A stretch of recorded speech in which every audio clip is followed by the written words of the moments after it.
Ang kwento ni Tomby.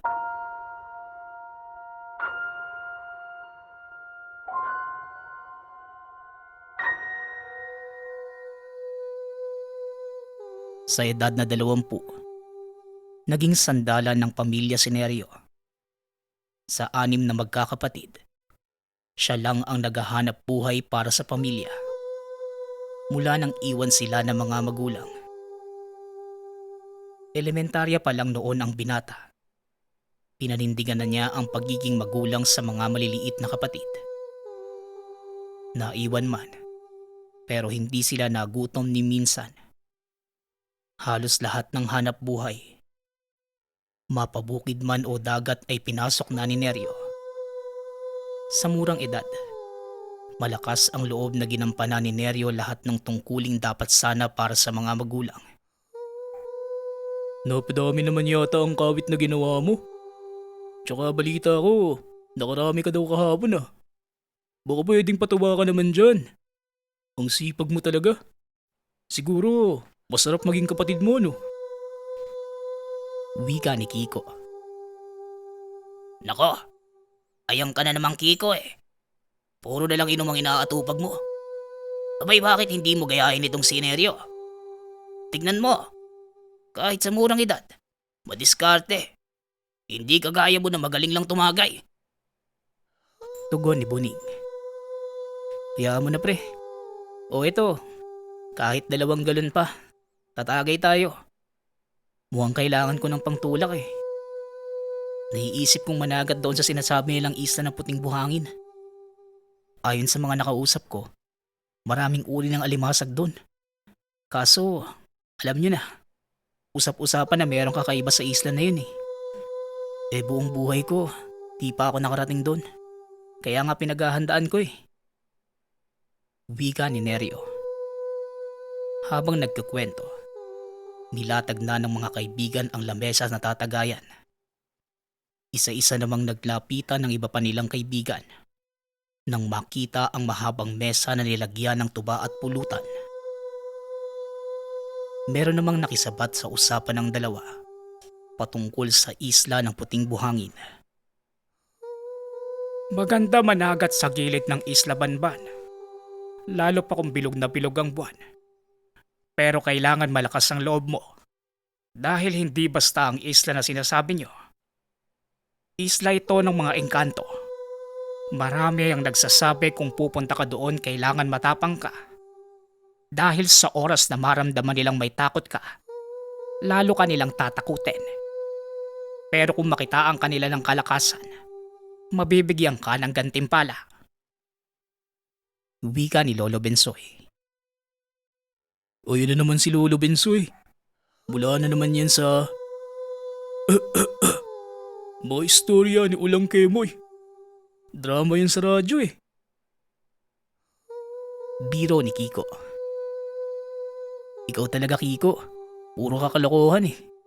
Makinig na lang tayo. Kung saan manggaling ang istoryang yon, ang mahalaga may kaalaman tayo sa lugar. Tsaka Lolo Bensoy, engkanto? Totoo po kaya yun? Hindi naman ako matatakotin eh. Pero syempre baka mapanakit. O kaya naman... Tugon ni Neryo. Natigil ito sa pagsasalita. Biglang naging seryoso ang mukha ni Lolo Bensoy habang nakatitig sa kanya. Alam niya na marami pa itong naisabihin, pero napipigilan dahil sa mga kasamahang palabiro. Bago magsalita si Neryo, tinignan muna niya ang mga kasamahan, sabay lingon kay Lolo Bensoy. Lolo, paano niyo po nalaman na may engkanto sa lugar? Hindi po ba, hindi ka naman po pumapalaot? Tsaka sa pagkakaalam ko, hindi po yun dinadayo ng mga tao. Tanong ni Neryo. Dating mandaragat si Lolo Bensoy, Neryo. Hindi mo lang naabutan. Kita mo naman eh. Hindi na nakakalakad ng tuwid si Lolo. Bilang may edad dito sa lugar natin, isa ako sa nakaabot kung gaano kabatik ang mangingisda si Lolo. Nakasama pa nga siya sa Muro Ami. Yung mandaragat na sumisisid kapag nangingisda. Di ba Lo? Pasensya ka na po kung mabiro ako ha. Tugon ni Kiko. Kahit ako, naabutan ko yun eh. 10 taon lang yata ako noon. Lolo Bensoy, di ba dating albularyo ang lolo mo? Wala po bang pinamana sa inyo? Di ba madalas may mga pinapamana ng mga gamit ang albularyo? Tanong ni Boning. Tumingin si Lolo Bensoy sa kanila na makahulugan. Nakiramdam ang matanda kung bukas ba ang isipan ng lahat na makinig sa kanya. Ilang saglit pa ang lumipas. Nag-umpisa na silang magpasahan ng tagay. Naging interesado ang lahat na makinig sa kwento ng matanda. Hanggang sa umabot kay Lolo Bensoy ang tagay. Tumikim lang ito at saka nagsalita. Sa edad kong ito, marami na akong naging karanasan. Pero meron akong hindi makakalimutan. Kayo, pati na rin ikaw, Neryo. Kung gusto niyong maging makabuluhan ang pamamalagi niyo sa mundo, gawin mo ang mga bagay na hahasa sa sarili mo. Yung tipong magiging sentro ng iyong pagkatao. Kagaya ni Neryo, nakikita ko ang ginagawa mo. Kaya saludo ako sa iyo, bata. Bukas ang pinto ng bahay ko kung may gusto kang malaman patungkol sa isla. Ako mismo ang gagabay sa iyo. Pero sa ngayon, tumagay na lang muna tayo. Hindi magandang ikwento ko ito sa tagayan eh. Magmumuka akong kutsero. Sige na, ikasan na natin yan. Wika ni Lolo Bensoy. Sabay taas ng basong hawak at kinasa sa mga kasama. Sumang-ayon naman ang lahat sa matanda. Inabot ng dapit hapon ang kanilang pagtagay. Halos mamula na ang buong katawan ng mga naroon dahil sa lakas ng tama. Samantalang si Neryo naman, nag-isip muna ng maaaring gawin mamaya. Tumatak sa isipan nito ang sinabi ng matanda. Ilang sandali pa ang lumipas. Nagpaalam na ang lahat. Isa-isang nag-uwian ng mga kasama. Naiwan si Kiko at Neryo, kasama ni Lolo Bensoy. Nagpaalam na din si Buning. Sumama ang tiyan nito dahil sa tama ng tuba. Habang ang tatlo naman, inubos nila ang natitirang tuba. Nang matapos, tinulungan ni Kiko at Lolo Bensoy na mailagay ang mga nagawang kawit ni Neryo sa keming. Ito ay uri ng panghuli ng alimasag na gawa sa kawayan. Maaaring lambat. Meron ding hugis bilog at parihaba. Lolo Bensoy, matanong ko lang po.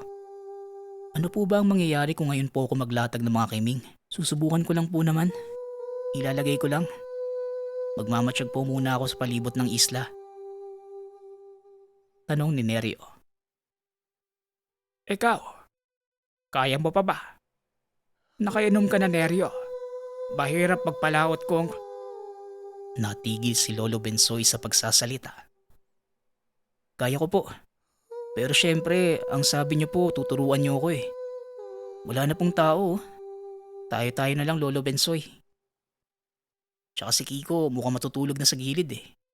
Siguro pwede niyo na pong dugtungan ng kwento niyo kanina. Wika ni Neryo. Sinong matutulog? Ako? Aba, hindi ah. Sasamahan kita. Wala naman akong gagawin bukas eh. Kaya nga hindi ako umuwi. Sa totoo lang, interesado talaga ako sa kwento ni Lolo Bensoy. Matagal ko nang alam yung kwento eh. Pero hindi ko akalaing may mas malalim pa palang kwentong lugar na yun. Tugon ni Kiko.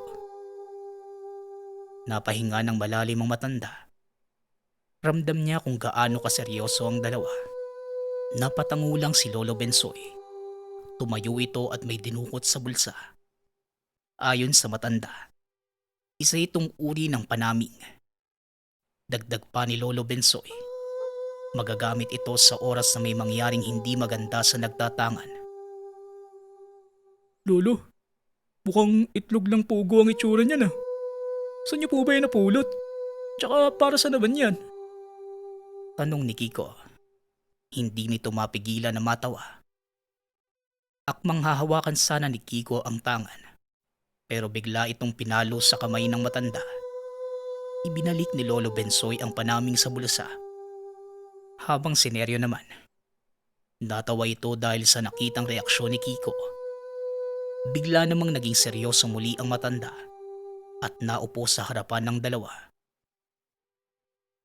Hindi biro ang bagay na ito. Alam kong hindi abot sa pag-iisip at paniniwala niyo ang usaping ito. Pero sa oras na kayo mismo ang makasaksi ng lahat, baka hindi niyo kayanin. Ito lang ang masasabi ko. Lahat ng magtangkang tuklasin ang misteryo ng isla, hindi na nakakabalik ng matino. Kaya napansin niyo, halos lahat ng mga namamangka na nakapalibot sa isla, wala nang sumusubok na sayuri ng lugar. Wika ni Lolo Bensoy. Lo, kayo po, nasubukan mo na po ba? Tsaka paano niyo po nasiguradong misteryoso ang lugar? Mukhang kahit kayo hindi pa nakakapunta doon. Tanong ni Neryo. Makinig kayong dalawa. Minsan ko nang sinubok ang lugar. Gamit itong panaming na bato mula sa lolo kong albularyo. Ayon sa kwento niya, ibinigay daw ito ng diwatang nangangalaga ng lugar. Ako lang ang pwedeng humawak nito at hindi kahit sino lang. Lalo pa kung ang hahawak ay hindi pinili. O siya, sige. Tapos na itong ginagawa natin. Wala na ding laman ng mga galon. O paano? Madilim na. Kailangan ko nang umuwi. Kayo namang dalawa. Ipagpabukas nyo na. Marami pa kayo kailangang malaman sa lugar. Tugon ni Lolo Bensoy. Hindi na makalakad ng maayos si Lolo Bensoy. Halos mawala na din ito sa katinuan dahil sa tama ng alak. Aalalayan pa sana ito ni Neryo, pero tumanggi naman ng matanda. Ayon dito, hindi niya ugaling magpaalalay sa kung sino. Kaya naman napaatras si Neryo. Gayunpaman, nauunawaan ng pinata ang sitwasyon. Ilang minuto lang ang lumipas nang tuluyang makalayo ang matanda. Bigla ang nagpasya ang dalawa na ituloy ang pamamalaot. Dala ng alak kaya sobrang tapang ng dalawa. Tara na, Neryo. Magandang mamangka pag maliwanag ang buwan, oh. Kita mo naman, ang ganda ng sinag ng buwan ngayon. Naniniwala ka ba dun sa kwento ni Lolo Bensoy? Kwentong kutsero lang yun eh. Paano tayo maniniwala kung hindi naman natin nakita? Wika ni Kiko. Pero nakita mo naman kung gaano siya kaseryoso eh. Pero sige, di bali na nga. Wala namang mawawala kung susubukan natin eh. Tsaka, lumaki na ako sa pananagat. Wala naman ako nakaengkwentrong kahit ano. Di ko lang talaga mapuntahan yung isla dahil sa mga kwentong katulad kay Lolo Bensoy eh. Pero mas maganda kung tayo mismo ang makakaranas. Tugon ni Neryo. Maya-maya pa, biglang lumabas ang kapatid ni Neryo na si Ando. May bitbit itong maliit na lampara. Inabisuhan nito si Neryo na magpahinga na. Lalo pat malalim na ang gabi. Ayon sa bata, nagising lang siya sa ingay ng dalawa, kaya hindi na din siya nakatulog.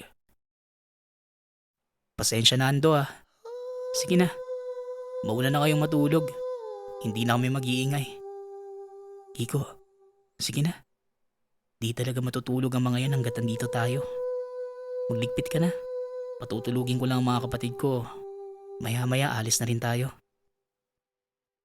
Wika ni Neryo. Hindi na kumibo pa si Kiko. Bagkus sinunod niya ang utos ng kaibigan.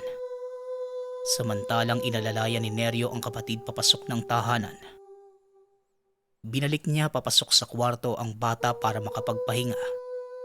Nakasisiguro naman siyang nakakain na ang mga kapatid dahil sa mga nakahilerong gamit na plato sa lamesa.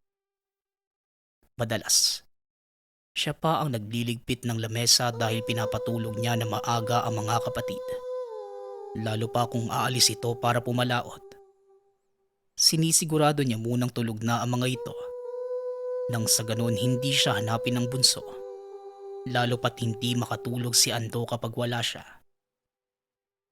Minuto lang ang nakalipas. Bigla ding nagising si Nina.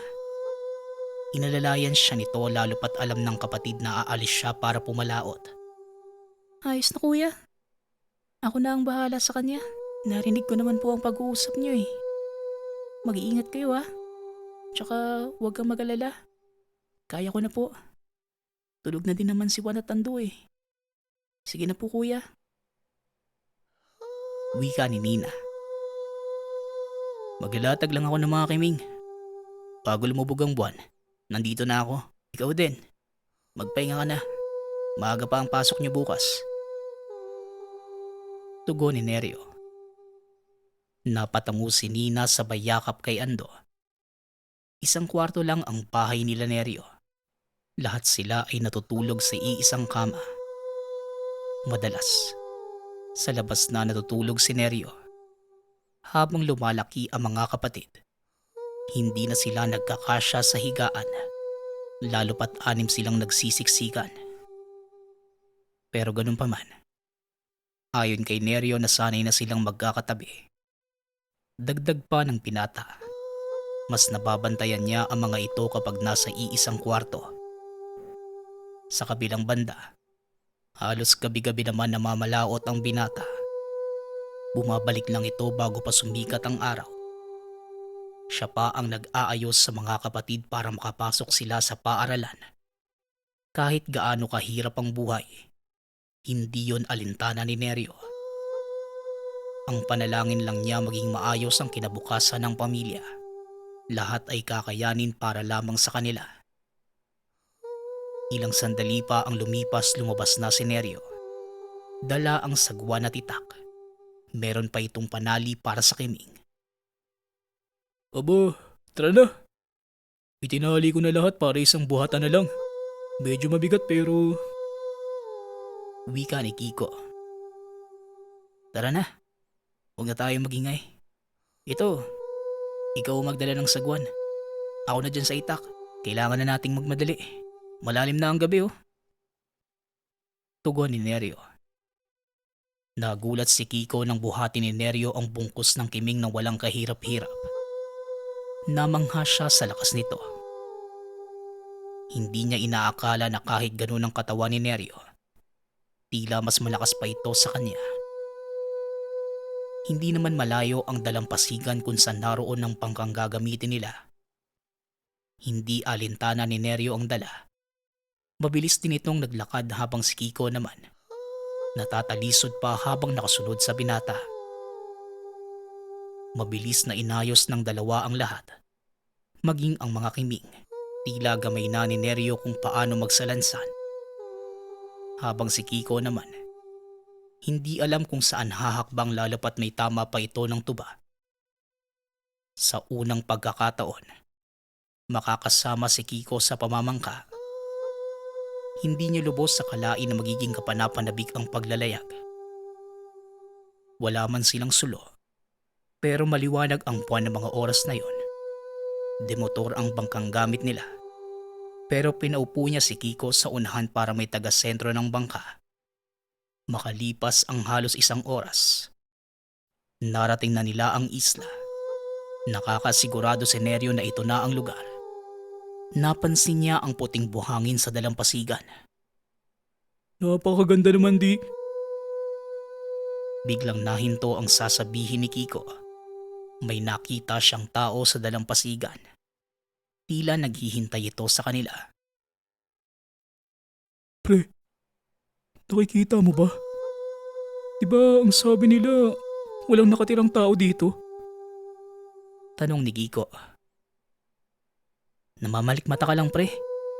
Hindi naman tao nakikita mo eh. Mga bato lang yan. Parang tao lang din tignan sa malayo. Hindi naman tayo aabot dun eh.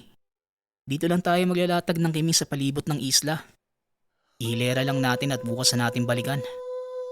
Hayaan mo na yung nakikita mo. Baka guni-guni mo lang eh. Tugon ni Neryo.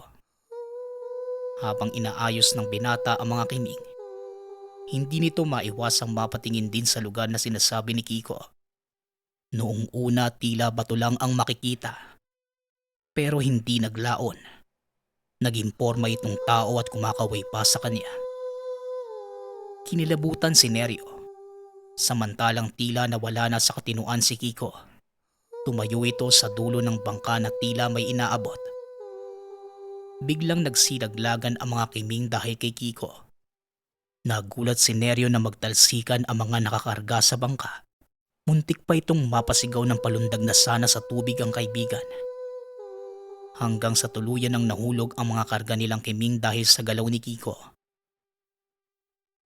Hindi naman nagdalawang isip si Neryo na abutin ng kaibigan bago pa man tuluyang tumalon. Diyos ko, ano bang nangyayari sa'yo, Kiko?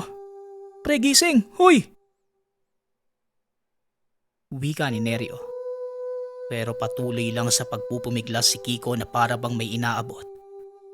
Dahil sa tagpong yon, wala nang pagpipilian si Neryo kundi suntukin ng kaibigan. Sa lakas ng pagkatama, nawalan ng malay si Kiko. Inayos niya sa pagkakahiga ang kaibigan. Hindi na niya nilingon pa kung saan ang nakitang nilalang. Pero kinilabutan si Neryo dahil bigla na lang may tumawag sa pangalan niya. Pero hindi na niya ito pinansin. Bagkus mas inisip kung paano sila makakaalis sa lugar. Halos hindi makapaniwala si Neryo sa nangyayari. Pero napagtanto niya na totoo ang kwentong naririnig sa isla ng puting buhangin. Halos paliparin niya ang bangka makaalis lang sa lugar. Hindi na niya inisip pa ang kiming na nahulog sa tubig. Bagkus nang ibabaw sa kanya ang kaligtasan nila ni Kiko. Laking pasalamat ng binata nang marating nila ang dalampasigan ng baryo. Pero imbes na umuwi, binuhat niya si Kiko papunta sa tahanan ni Lolo Bensoy. Malayo pa lang ay sumisigaw na ito ng saklolo sa matanda. Abay, ano bang nangyayari? Diyos ko, bakit wala yang malay? Tsaka, Tugon ni Lolo Bensoy. Napatakip ng bibig si Lolo Bensoy nang makita na namumutla na si Neryo. Habang nilalapag si Kiko sa mahabang upuan, isa-isa na ding naglabasan ng mga tsismosong kapitbahay. tumuloy kayong dalawa. Sinabi ko naman na sa inyo eh. Huwag kayong pumunta doon. Tsaka marami pa akong gustong sabihin. Hindi kayo... Natigil sa pagsasalita si Lolo Bensoy. Bigla niyang naramdaman ang pag-init ng panaming. Dahil may mga tao, hindi niya magawang mailabas ito. Walang ano-ano'y hinawakan niya sa pisngi si Neryo. Napapikit ang matanda. Biglang may lumitaw na pangitain sa utak niya. Huminga ito ng malalim bago magsalita. Hintayin natin kung ano ang mangyayari kay Kiko. Hayaan na muna natin siya makapagpahinga. Pero ikaw, Neryo, kailangan mong bumalik kung saan kayo pumunta ni Kiko. May kailangan kang tapusin. Pero ikaw lang ang makakaalam sa oras na makapunta ka doon. Wika ni Lolo Bensoy. Hindi nakapagsalita si Neryo. Hindi niya alam ang dapat sabihin sa matanda. Hindi ako nagkulang sa pagpapaalala sa inyong dalawa. Ang sabi ko, kailangan niyo munang matutunan ng mga bagay patungkol sa isla. Ano bang pumasok sa utak niyong dalawa at hindi kayo sumunod? Dagdag na matanda. Patawad, Lolo. Hindi naman sana kami magtatagal sa lugar eh. Plano lang naman sana namin ilatag ang mga kiming. Pero ilang di pa na lang ang layo namin ni Kiko. Bigla kaming may nakita. Aabotin sana ni Kiko eh. Gusto niya sanang tumalon sa bangka. Sinubukan ko po siyang pigilan. Sinunto ko pa nga po siya ng malakas para kumalma eh. Tugon ni Neryo. Hindi maganda ang pangitaing nakikita ko. Sinuntok. Gaano kalakas? Yun ang dahilan kung bakit siya nagkaganyan? Sige na. Ayusin mo ang sarili mo. Sa ayaw mo sa gusto mo. Babalik ka sa isla. Bago pa man pumutok ang araw, kailangan nating balikan ang lugar. Dahil kung hindi, magiging huli na para sa buhay ni Kiko. Hindi tayo nakakasigurado sa kahihinatnan pero kailangan nating sumugal. Mahaba pa ang gabi. Marami pang mangyayari. Wika ni Lolo Bensoy. Hindi alam ni Neryo kung ano ang mararamdaman sa mga nalaman. Ang alam lang niya ng mga oras na yon, kailangan niyang mailigtas ang kaibigan.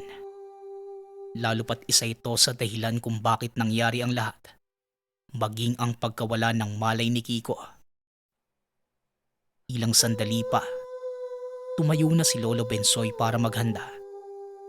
Ayon sa matanda, kailangan nilang abisuhan ang pamilya ng kaibigan para matulungan sila sa mga kailangang gawin. Kahit uugod-ugod na ang matanda, hindi ito naging hadlang para puntahan ang bahay ni Kiko. Naiwan si Neryo na nakatulala lang sa gilid ng kaibigan. Kaawaan-awa ako ng langit. Diyos ko, kahit maliwanag ang sikat ng buwan, pero hindi ko pa rin maaninag na mabuti ang daanan. Wika ni Lolo Bensoy sa sarili. Habang binabagtas ang daan, panay ang sambit na matanda ng mga usal pang proteksyon. Nakakaramdam ito ng kakaibang bigat ng paligid. Halos mawalan pa ng balanse ang matanda at madapa. Ayon kay Lolo Bensoy, may kung anong pumipigil sa kanya sa daanan. Hindi niya alam kung dahil lang ba sa alak o baka sanhi ng elemento o nilalang. Dagdag pa ni Lolo Bensoy, kahit kabisado ang lugar, hindi pa rin madaling maglakad. Bukod dito wala pa siyang nakikita. Pero wala namang pagpipilian si Lolo Bensoy, kundi manalangin. Dahil sa awa sa dalawa, naglalakad pa rin ito kahit hating gabi na. Ilang saglit pa nang marating niya ang tahanan ni Kiko. Akmang magtatawag sana, pero biglang nagkahula ng mga aso. Noong una ay mahina lang ito, pero habang tumatagal, palakas ng palakas na tila may nakikitang maligno.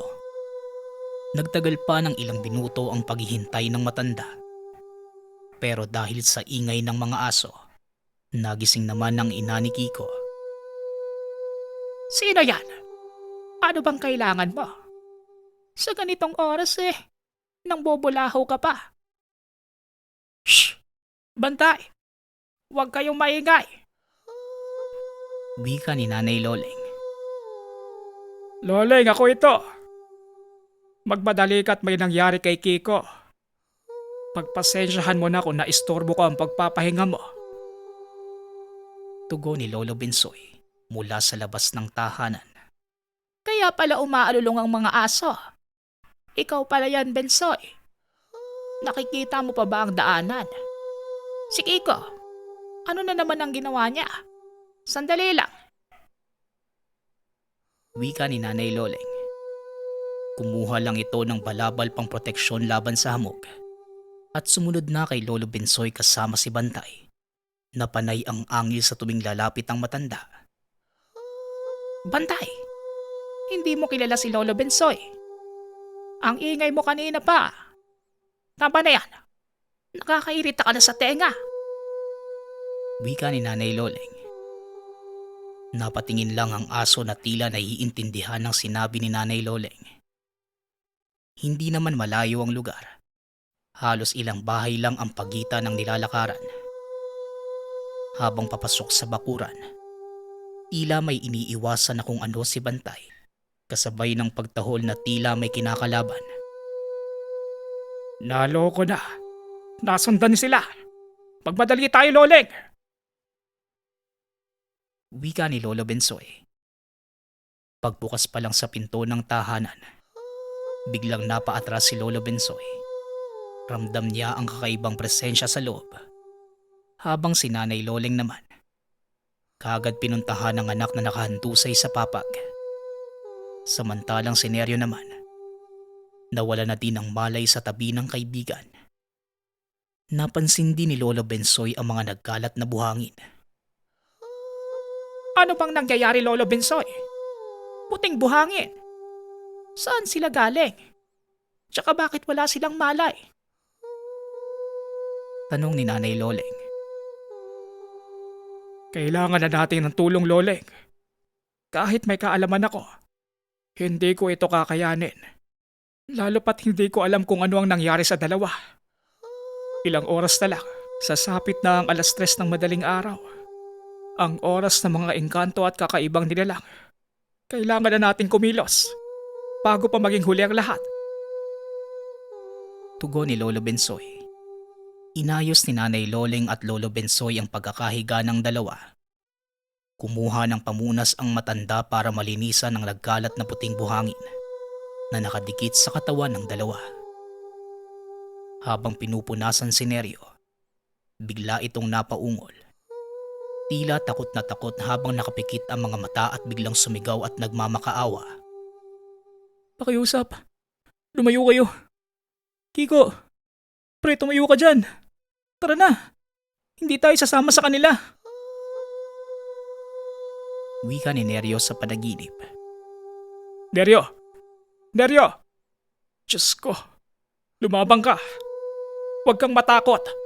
Huwag kang magpakita ng kahit anong takot. Nandito lang kami sa tabi nyo. Tugon ni Lolo Bensoy. Nakaramdam ng pag-init ng panaming si Lolo Bensoy. Tila gustong kumawala ng gamit na nasa bulsa. Hanggang sa may bumulong sa kanya. Kunin niya ito at ilabas. Pero hindi yun ginawa ni Lolo Bensoy. Nagpatuloy lang siya sa pag-ihip ng pamproteksyon sa bunbunan ni Neryo at Kiko.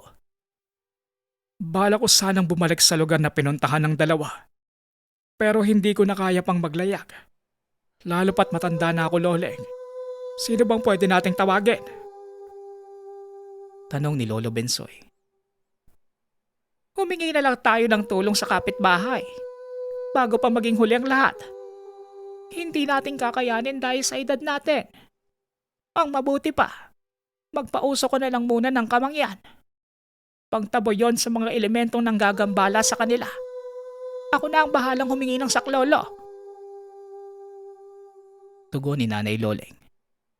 Lumabas ito at niyaya si Bantay. Pero nakapagtatakang hindi umaalis ang aso. Bagkus na natili ito sa harap ng pinto ni Lolo Bensoy na tila gwardya ng tahanan. Napailing na lang si Nanay Loleng at umalis. Kinatok na niya halos lahat ng mga kapitbahay. Ni hindi ito nagdalawang isip na humingi ng saklolo. Kaagad namang naglapasan ang mga kapitbahay. Nanay Loleng, ano ho bang nagyari? Abay kainuman lang namin sila kaninang umaga. Tanong ni Boning. Hindi din namin alam kung ano ang nangyari sa dalawa. Pero pakiusap, kung maaari ay tulungan nyo kami. Tugon ni Nanay Loleng. Isa-isa namang nagpresenta ang mga kaibigang lalaki ni Neryo. Ayon sa mga ito, tatawag sila ng albularyo. Habang si Boning naman, dumiretso na sa tahanan ni Lolo Bensoy kasama ng iba pang mga kapitbahay. Nang makarating sa tahanan ni Lolo Bensoy, naroon si Neryo. Patuloy pa rin itong pinabangungot. Tila pagod na pagod ang itsura at sumisigaw sa sakit. Lo, ano po ba itutulong ko? Parang hindi na po gumagalaw si Kiko. Ano pong nagyayari sa kanila? Tanong ni Boning. Hindi din ako sigurado. Pero ang alam ko, kailangan silang maibalik sa isla kung saan nagmula ang lahat. Hindi ko na kaya, Boning, na maglayag. Kaya sana, may pwedeng umalalay sa akin. Dalhin natin sila pabalik bago pa mahuli ang lahat. Tugon ni Lolo Bensoy. Tara na po. Ako na lang ang sasama sa inyo. Tugon ni Boning. Nagpatulong sila sa mga kabaryo na maisaayos ang dalawa sa bangka. Humigidi ng panalangin si Lolo Bensoy. Ayon sa matanda, mas mainam kung magsasagawa ang lahat ng sentrong pagdarasal kila Kiko at Neryo. Sumang-ayon naman ang lahat. Pinangunahan ni Nanay Loleng ang mga kababaihan, habang ang mga lalaki naman ay isa-isang nagsindi ng mga sulo na gagamiting tanglaw sa lugar. Bago maglayag, piniringa ni Lolo Bensoy ng itim na tela ang mata ng dalawa Nagtakip na din si Lolo Bensoy. Habang si Buning naman, binigyan lang muna ng piring at kailangan niya itong maisuot mamaya. Ayon kay Lolo Bensoy, kailangan nila ito lalo pat hindi nila pwedeng makita ang mga nilalang. Dagdag pa ng matanda, mas mabuti kung hindi na nila makita pa ang mga engkanto. Nagabiso ang matanda kay Buning na huwag magpapakita ng kahit anong takot. Dahil yon ang gagamitin ng mga engkanto para mabihag ang kaluluwa ng tao. Sa kabilang banda, hindi pa rin nahinto si Neryo sa pagmamakaawa. Halos mawala na ito ng boses dahil sa panakanakang pagsigaw ng saklolo. Habang nakapikit pa rin ng mga mata. Ilang sandali lang ay narating na nila ang lugar. Hindi sila dumaong sa dalampasigan. Bagkus ayon kay Lolo Bensoy, iikot sila ng ilang beses at hahanapin ang puno kung saan naroon ang puso ng lugar. Napakunot ang noo ni Buning. Paano niya ito makikita kung nakapiring ang mga mata? Pero ganun pa man, ipinaliwanag ng matanda ang gagawin. Kaya sumunod na lang ang binata. Naisip niya ang mga kaibigan, lalo na si Neryo. May mga kapatid itong umaasa sa kanya. Naaawa siya sa lagay ng kaibigan. Kumalma ka, Buning. Gagabayan tayo ni Amihan na diwata ng hangin. Wika ni Lolo Bensoy. Ikinumpas ng matanda ang kamay at patuloy sa pag-usal ng mga orasyon. Samantala, piniringan na ni Buning ang mga mata at nagtiwala sa katagang binibigkas ng matanda. Kasabay ng pagdampi ng malamig na simoy ng hangin, ang boses na tila tumatawag sa pangalan nila. Hindi nagpakita ng takot si Buning. Pagkus seryoso lang ang itsura na tila kayang suungin ang lahat ng hamon. Habang si Lolo Bensoy naman, patuloy lang ito sa pagdarasal. Ilang sandali pa biglang nahinto ang sinasakyang bangka. Naramdaman yon ni Buning, lalo na nang tumayo si Lolo Bensoy. Akmang tatayo din sana ito, pero kagad siyang pinigilan ng matanda. Huwag mo nang tangkain, Buning. Manatili ka lang. Ano man ang marinig mo o maramdaman, huwag na huwag mong tatanggalin ang piring mo. Nandito na tayo. Nararamdaman kong nakapalibot sila sa atin. Wika ni Lolo Bensoy. Lolo, may tumatawag sa pangalan ko. Tugon ni Buning. Manalangin ka. Isa yan sa mga paraan nila para malinlang tayo. Wika ni Lolo Bensoy. Huminga ng malalim ang matanda at nagbigkas ng katagang hindi maintindihan ni Buning. Sa paglalarawan ng binata, tila ibang tao na ang kasama niya ng mga oras na yon. Maging ang boses ni Lolo Bensoy. Pabago-bago na ito habang nagsasambit ng mga kataga. Nakakarinig pa siya ng tila boses ng mga babae na kausap ang matanda hanggang sa may humalakhak sa gilid niya. Nakakaramdam si Buning ng malamig na hangin na dumadapo sa pisngi, tenga, maging sa mga kamay. Pero gayon pa man, matibay ang pananalig ni Buning. Isa lang ang gusto niyang mangyari ng mga oras na yon, kundi mailigtas ang dalawang kaibigan. Ilang saglit pa ang lumipas. May naaninag na liwanag si Buning. Tila kusang may bumubukas sa harapan nila. Nararamdaman din niya na hinihila ang bangka papasok sa lugar na yon. Dahil hindi pwedeng sumilip o kahit magtanggal ng piring, minabuti na lang ng binata na makiramdam. Hanggang sa bigla siyang nakarinig ng boses na humihingi ng tulong. Salamat sa Diyos. Pre, tulungan mo kami makalabas. Andito lang kami oh. Narinig mo ba ako? Buning! Buning! Wika ni Kiko. Uy Buning, andito kami sa gilid mo. Ayaw nila kaming palabasin eh. Tulungan mo naman kami oh. Pakiusap. Pagmamakaawa ni Neryo, tumayo ang balahibo ni Buding na makarinig muli ng paghalakhak ng babae. Hindi niya alam kung ano ang nangyayari ng mga oras na yon. Pero patuloy niyang pinakalma ang sarili at tinakpan ng tenga. Alam ni Buning na ito ay distraksyon lang ng mga engkanto para hindi sila magtagumpay. Malakas ang paniniwala ni Buning na makakalabas sila ng maayos kasama ang mga kaibigan. Maligayang pagbabalik sa iyo, tanda. Ibiniling ko sa iyo. Walang pwedeng tumapak sa lugar namin. Pero hindi mo nagawa ang kasunduan natin. Kaya ngayon, alam mo naman siguro ang magiging hatol. Wika ng engkanto. Patawarin mo ako. Alam kong hindi ko nagampanan ng tungkulin na inatang mo sa akin. Kulang ako sa kaalaman at naging mahina. Pero ano man ang kabayaran ng lahat, nakikiusap ako. Kung maaari, huwag naman sana sila. Tugon ni Lolo Bensoy.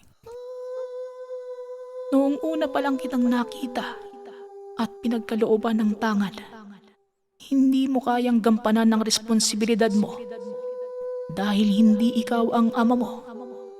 Hindi mo pinagkatiwalaan ang taglay ng mutsyang hinahawakan mo. Napayuko si Lolo Bensoy habang nakikinig sa sinasabi ng elemento. Alam niya na malaki ang pagkakamali at pagiging makasarili. Ni hindi siya ng gamot o nagpagaling ng sakit. Dahil sa alinlangan hindi lamang sa kakayanan, kundi sa pinakamalakas na mutyang hinandog ng mga engkanto sa kanya. Pinagdudahan niya ito kaya hindi niya kayang tulungan si Kiko at Neryo. Pero gayon pa man, huli na ang lahat para balikan ang lumipas na mga panahon. Nang mga oras na yon, nakikinig lang si Buning. Naiiyak ito dahil ramdam niya ang bawat katagang binibitawan ni Lolo Bensoy para depensahan ang sarili.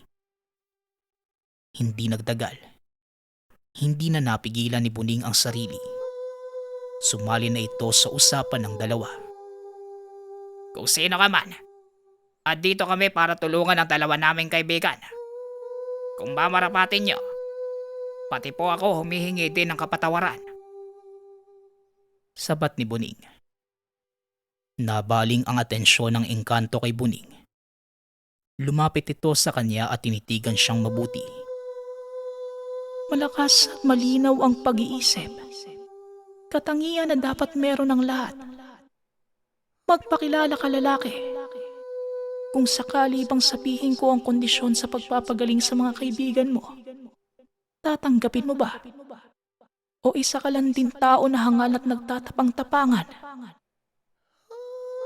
Tanong ng engkanto. Ako si Buning. Oo, tama ka. Hangal na akong hangal. Pero nakikiusap ako. May makapamilya ang mga bihag nyo. Batid kong wala naman silang kasalanan. Maliban sa paglapag nila dito sa isla. Ano bang dahilan kung bakit sila paparusahan ng ganyan? Tugon ni Buning. Buning, huwag ka nang sumabat. Hindi! Nahinto ang pagsasalita ng matanda. Biglang gumewang ang sinasakyan nilang bangka. Kasabay nito ang malakas na puwersang humila papunta sa malaking puno. Pero patuloy pa rin naging alerto si Buning. Kahit nabigla, nagawa niyang balansihin ang sinasakyang bangka. Hindi niya hinahayaang mahulog ang mga kaibigan lalo pa si Lolo Bensoy. Kahit nasa kalagitnaan ng tensyon, hindi nagpatalo si Buning. Bagkus madiin siyang nanalangin sa Ama. Paulit-ulit hanggang sa tumigil ang bangka.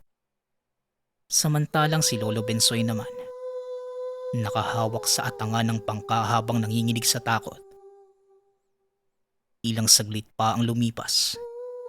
Tumigil na sa paggalaw ang bangka. Hanggang sa narinig ni Buning na umubo si Kiko. Kasabay ni Neryo na tila nabibilaukan. Pre, maayos na ba kayo? Diyos ko, huwag muna kayong gumalaw. Baka anong mangyari sa... Napahinto sa pagsasalita si Buning nang marinig ang sigaw ng mga tao. Ramdam niyang wala na sila sa isla. Papalapit sa kanila ang mga kabaryo na may dalang sulo. Tinanggal ni Buning ang piring. Napaluha ito nang makita ang mga kabaryo, maging ang mga kaibigang nauna nang buwaba sa bangka. Laking pasasalamat na mga ito dahil sa ginawa ni Buning at Lolo Bensoy. Pero sa kasamaang palad, hindi na nakapagsalita ang matanda. Kinapa nito ang bulsa kung saan nakalagay ang tangan. Malaking panlulumo ang naramdaman ni Lolo Bensoy nang mapulbos ito. Nadurog at nanumbalik sa pagiging puting buhangin. Kinurap ang mga mata at biglang napaluha ang matanda. Nawala na din ang paningin nito. Alam ni Buning ang katotohanan. Pero kung anuman ang naging parusa ng mga engkanto kay Lolo Bensoy, hindi na niya ito kwinento sa iba. Maging ang dalawa na si Kiko at Neryo, naging tahimik sa lahat ng nangyari sa isla. Ayon sa kanila, anuman ang mga kaganapan doon, mananatili lang sa lugar na yon, lalo pat ayaw na nilang balikan ng masalimuot na karanasan. Lahat na lang, Kiko, ng konsumisyon. Ibibigay mo sa akin. Diyos ko, matanda na ako para magkaroon ng alalahanin. Kaya mula ngayon, uuwi ka na lang sa kapatid mo sa Maynila. Tama na tong pagpapasaway mo sa akin. Bahala nang wala akong kasama dito. Wika ni Nanay Loleng sa anak. Si nanay naman oh. Muntik na nga mamatay eh. Tapos ganito pa talaga. Pero maiba ako, Lolo Bensoy. Pero hindi na tinuloy ni Kiko ang sasabihin. Niyakap na lang ito ng tatlo at dinamayan. Bilang tulong, kinupkop ito ni Neryo at inalagaan na tila totoong lolo. Dahil ayon sa kanya, kahit saan pantatignan may kasalanan din sila kung bakit nagkagano ng matanda. Tinanggalan nito ng tangan. Binawi ng engkanto ang mutya na sana'y makakatulong sa kanila. Pero hindi nagtagal. Namatay din si Lolo Bensoy.